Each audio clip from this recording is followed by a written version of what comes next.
the Bill and Melinda Gates Foundation plans to raise its spending on health and agriculture in Africa to nearly $1.8 billion per year over the next 4 years.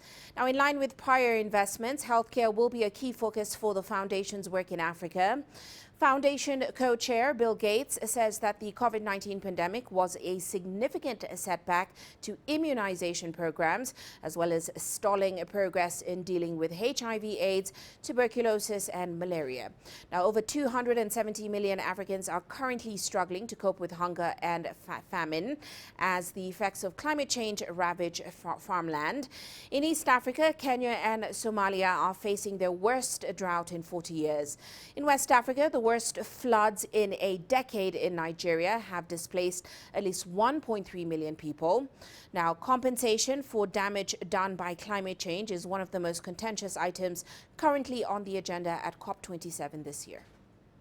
You know, I'm the biggest advocate for rich country generosity to developing countries. You know, whether it's U.S. political leaders, European political leaders.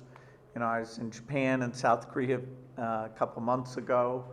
You know, I think we have to be realistic that there's not going to be a check that funds every bad weather event. But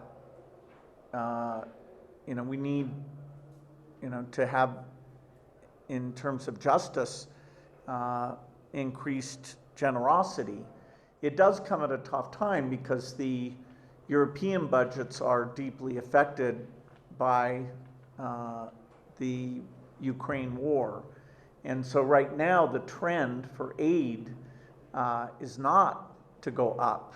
You know, if you take all aid, including all climate aid, we're going to have a few years here where it'll probably go down.